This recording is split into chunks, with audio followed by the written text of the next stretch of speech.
Halo semuanya, selamat datang kembali di video analisa harian XAUUSD bersama Mandana. Ini adalah analisa harian XAUUSD pada hari ini tanggal 19 Desember 2024 hari Kamis.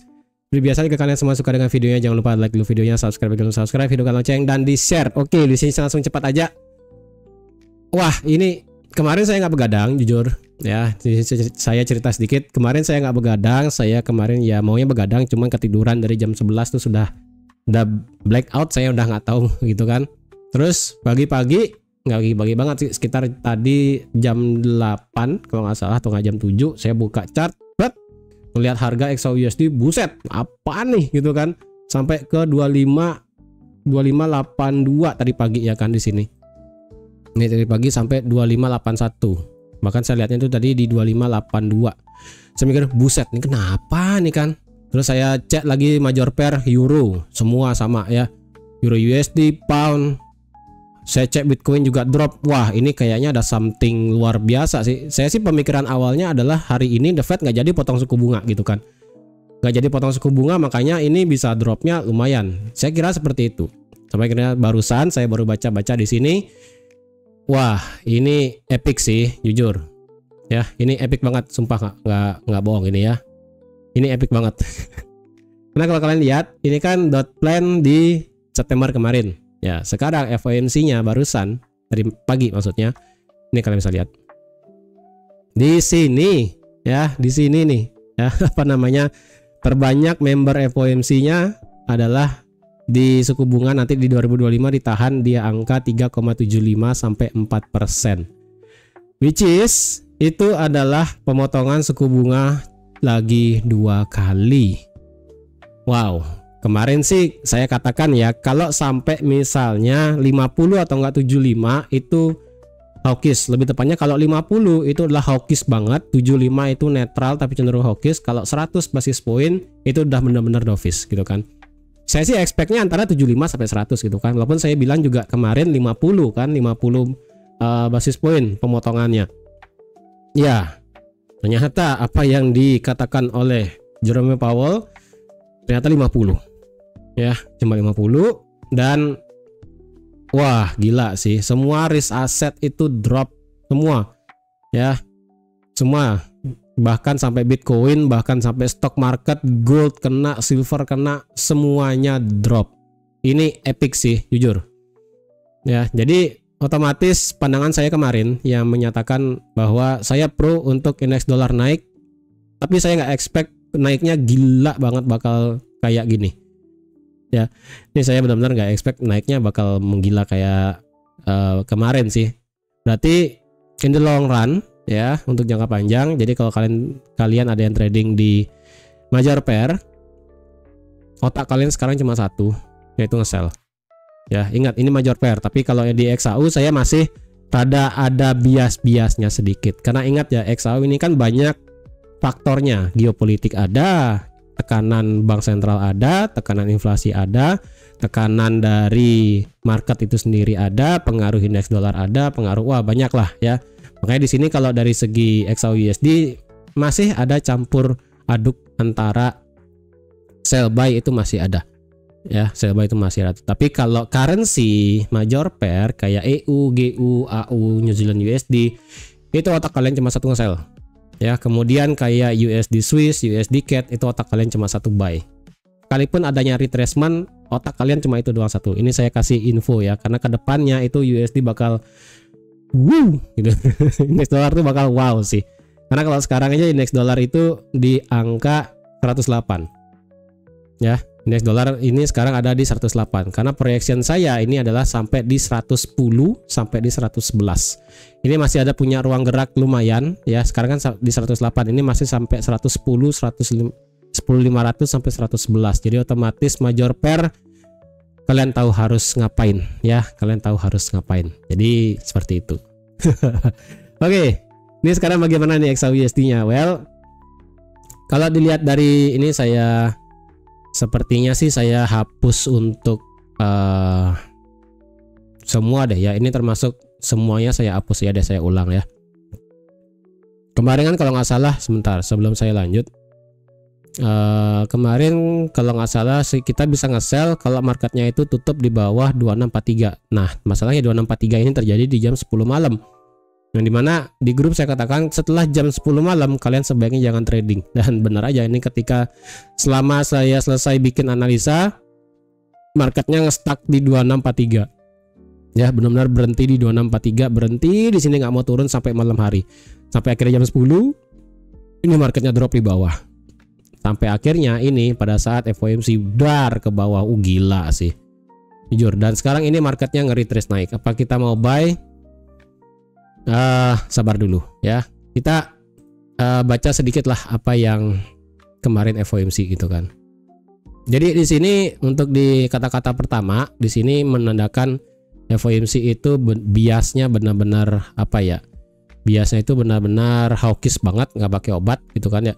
Yang dimana mereka di sini mengatakan bahwa tingkat penganggurannya kembali lagi naik, tetapi itu masih rendah. Inflasi membuat progres untuk turun sesuai target dari komitenya adalah sampai di 2%. Kemudian dari segi ekonominya ini masih expand solid pace, ini masih bagus gitu kan ya.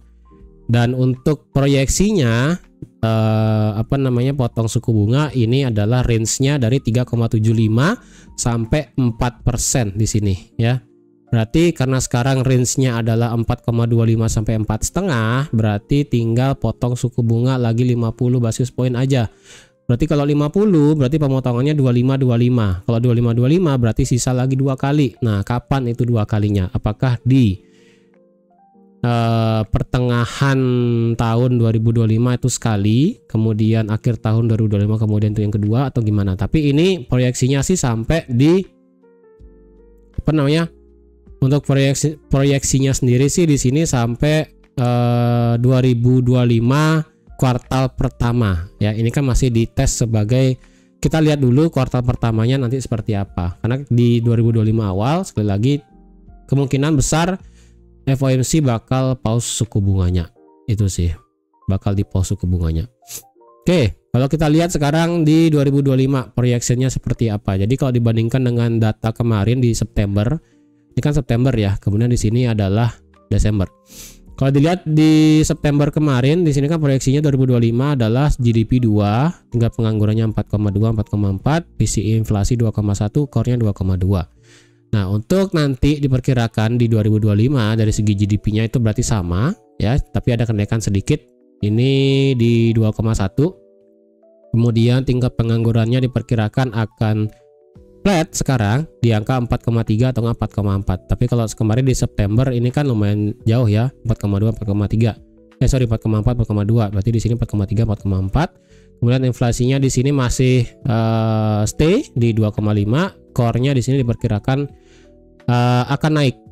Ini proyeksi inflasi dan juga core inflasi akan naik ya.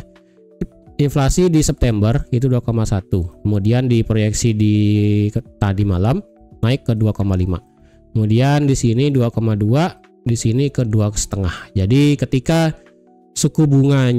ketika proyeksi inflasinya naik ya, berarti batas dari The Fed untuk untuk inflasi bukan 2% pas lagi. Sekarang adalah batasnya 2,5 untuk inflasi, dan core inflasinya juga sama 2,5.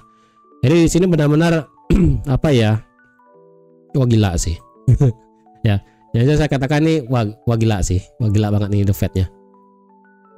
Ini gila banget The Fed-nya. Ya. Jadi otomatis ini merupakan sikap luar biasa hawkish untuk dari segi FOMC. Ya. Untuk hari gini gimana? Untuk hari ini hari Kamis seperti biasa kita akan nanti malam berita tingkat pengangguran, dan nanti malam juga ada yang namanya final GDP di Amerika. Nah, final GDP sih di sini sudah nggak akan terlalu berpengaruh gimana sih. Untuk tingkat pengangguran di sini ya oke lah, masih ada pengaruhnya sedikit-sedikit.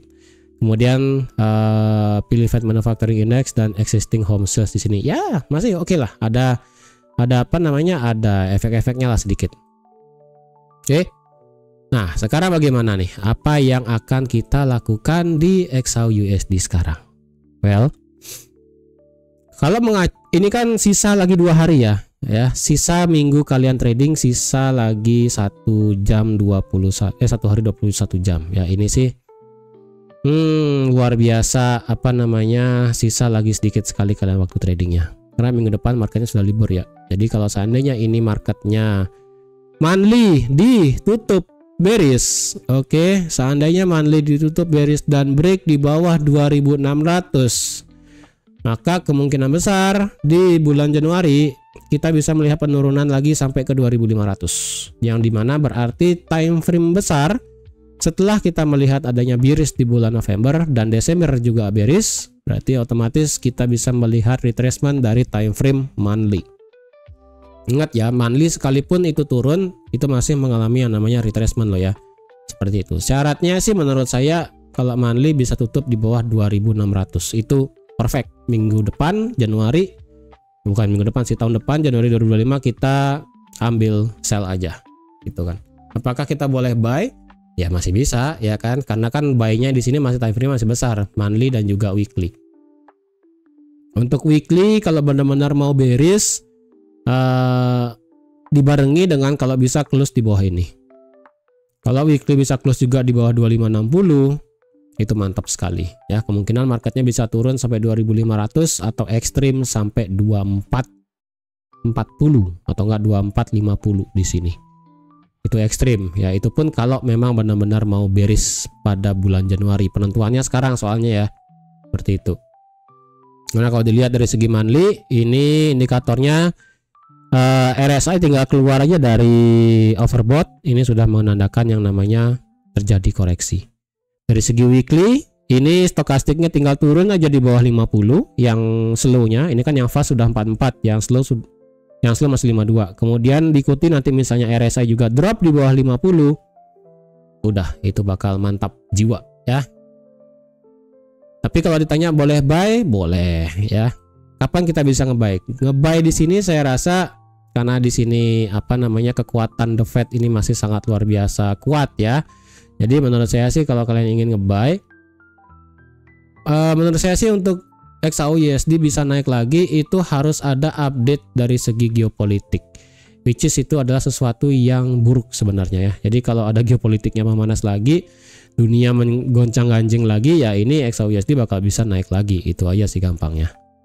Ya, itu sih gampangnya. Tapi selama ini tidak ada update dari segi geopolitik, tekanan untuk XAUUSD turun itu bakal terus ada. Karena ya udah, itu kan The Fed itu sudah memberikan sikap hawkish yang sangat luar biasa. Kita tinggal ikut aja. Ya, gampang. Kemudian dari segi daily. Nah, dari segi daily ini RSI-nya sudah benar-benar drop di bawah 50. Sekarang di angka 44. Ini tinggal stokastik doang yang fast masuk ke teritori di bawah 20 aja. Ini sih sudah masuk sebenarnya 17, cuman ini kan masih agak landai, benar-benar belum yang namanya turun banget, belum ada benar-benar turun lah ya, kayak di sini misalnya. Kayak di sini. Ini kan benar-benar dia sudah turun di bawah 20. Kalau udah turun di bawah 20 kayak gini, kita enak banget buat nge-sell gitu kan. Cuman sekarang ya sabar dulu ya kan, ini kan marketnya masih nge-retrace naik soalnya. Ini kalau sudah RSI di bawah 50, apalagi nanti menghadap ke bawah, ini sudah enak banget sih. Cuman tidak langsung instant sell ya, karena otomatis daily di sini weekly masih bullish, kemudian monthly juga masih bullish, daily sekarang ini penentuannya. Karena kalau sampai daily-nya nanti benar-benar bisa break, sebenarnya sih ini sudah break ya. Tapi menurut saya sih kalau bisa orisinilnya di sini di break. Orisinilnya di sini. Tapi memang karena ini cukup jauh, memang sih ini cukup jauh ya. Memang sih di sini cukup jauh, tapi kalau bisa sih ini menjadi trigger sebenarnya. Memang kalau yang bisa saya katakan kemarin, ini kan marketnya bergerak seperti ini ya. Begini, kemudian begini. Ya kan? Dia sudah ngebuat higher high, di sini dia ngebuat higher low. Ini semua sudah di break ya. Ini di break, kemudian low di sini juga sudah di break. Semuanya sudah di break. Jadi otomatis apakah kita mau ambil buy atau sell? Ya menurut saya sih di sini masih 50-50 ya untuk di daily. Masih 50-50 di daily, karena ya kalian tahu lah trading range yang besar dari segi dari segi daily ini kan sebesar ini ya. Ini trading range dari daily. Kemarin kan yang saya buat tuh di sini ya. Ini trading range daily-nya. Ini sudah kena resisten daily, kemudian drop parah. Apakah bisa mengejar support daily-nya di sini? Ya ada chance-nya, ada peluangnya untuk ngejar itu kan. Makanya sabar aja dulu. Makanya menurut saya sih dari segi daily, kalau ini belum di break dari trading range daily, saya rasa ini belum bisa, daily-nya juga bisa dikatakan bearish.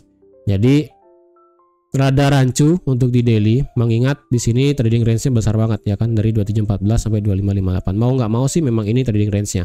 Tapi kalau mengacu pada monthly, kalau seandainya monthly nanti close di bawah 2600, potensial banget menyentuh 2500 lagi. Dan weekly pun juga sama. Berarti weekly ini sejalan dengan daily sekarang.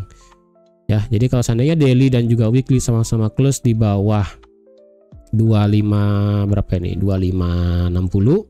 Ya, itu mantep sih. Itu mantep. Ya. Kalau dilihat sekarang apakah market ini melakukan retracement untuk kita bisa nge-sell? Dari segi daily di sini nggak ada yang bagus banget untuk dijadikan area sell, kecuali di sini marketnya bisa bertahan di bawah ini sih sebenarnya sudah retrace ya. Dari segi daily, ntar saya pakai daily-nya 26, nggak sih, ini ketinggian sih. 2624 ya, 2624 sih sepertinya di sini. Yang pertama sih di sini di 2613 ini sudah kena. Cuman kalau dicari paling bawahnya di sini ini sebentar, ini paling bawah ya, 2618. Bentar, ini daily nggak bisa, kita ke H4 aja lah ya. Kita ke H4, kita cari angka cantiknya yang kayak kemarin. Berarti itu ada di sini 2610. Ini sudah dites, kemudian di bagian atasnya ini juga sudah lewat, ini sudah lewat. Kita pakai ini aja 2617. 2617 juga sudah kena.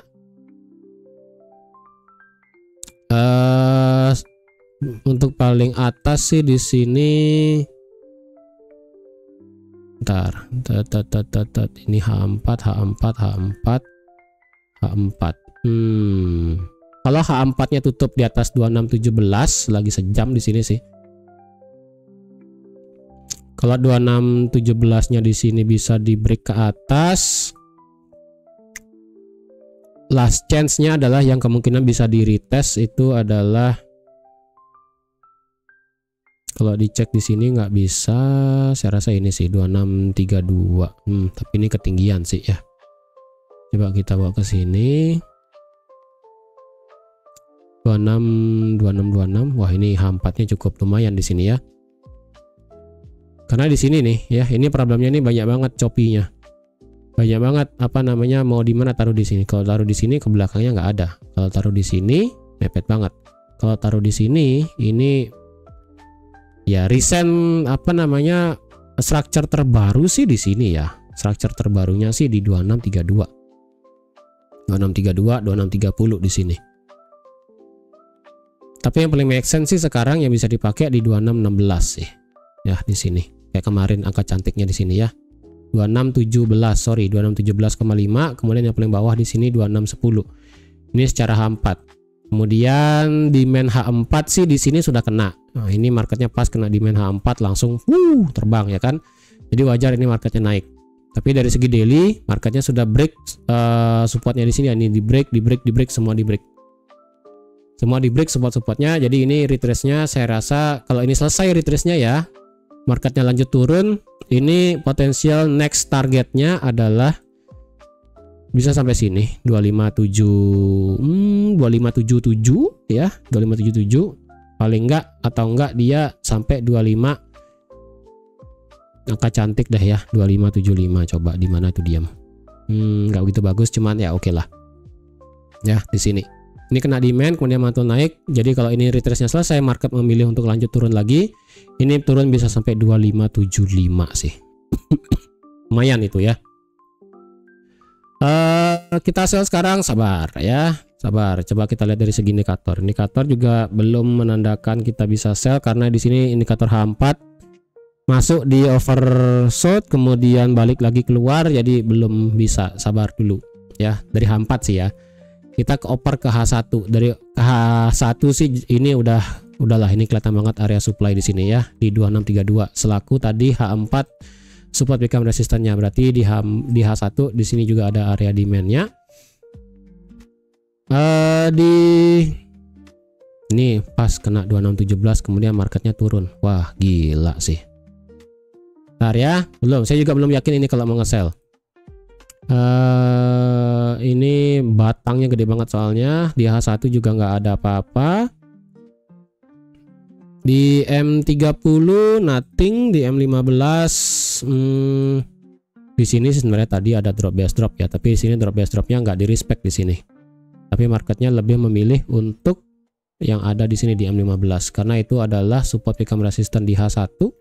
Walaupun 2610 itu juga ini supply di M15 tuh di harga berapa tadi itu?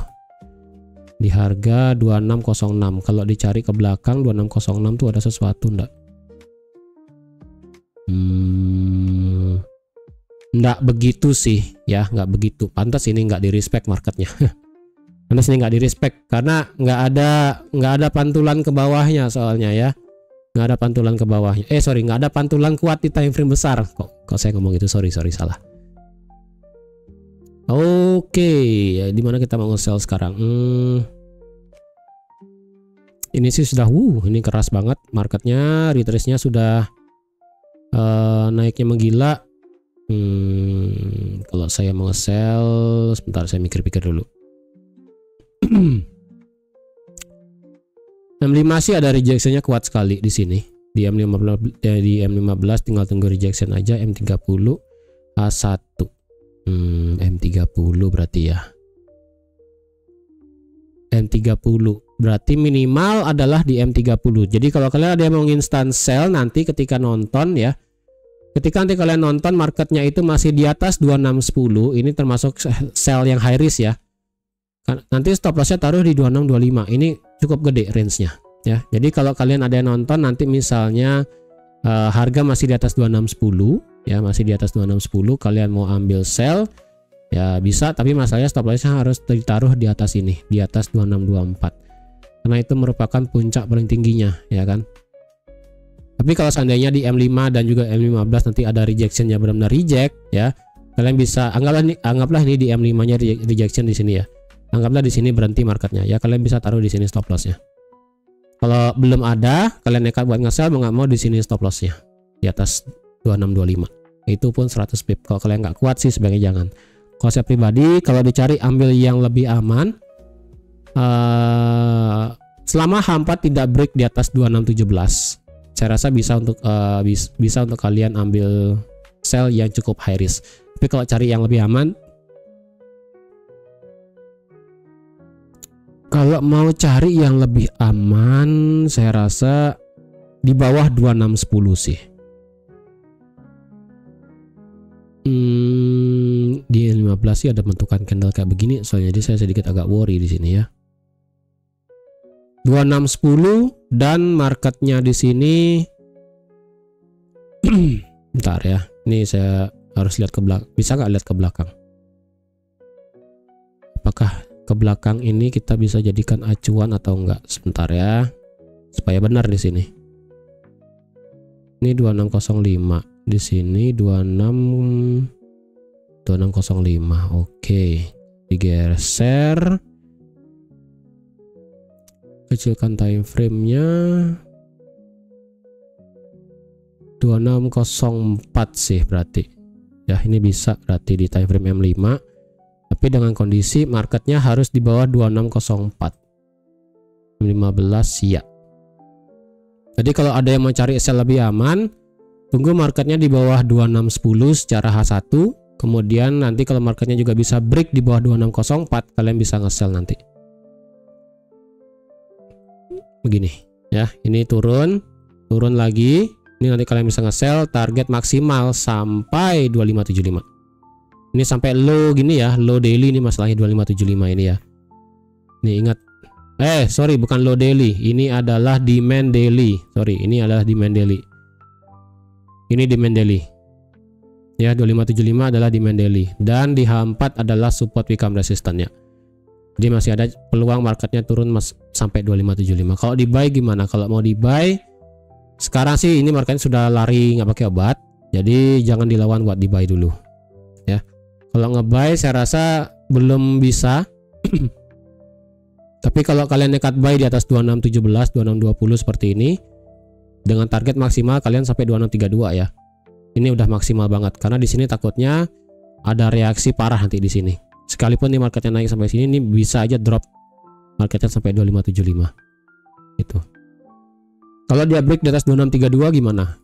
Kalau dia sampai break di atas 2632 sih better kalian skip aja. Ini marketnya berarti sedang luar biasa volatil gila. Jadi kalau sedang marketnya volatil gila kayak begini, kalian jangan terlalu masuk ke dalam market. Oke. Jadi sabar aja karena kita perlu yang namanya market itu dari yang drop parah, retrace-nya parah, kita perlu marketnya itu calm down dulu, tenang dulu, jelas arahnya nanti baru kita bisa eksekusi.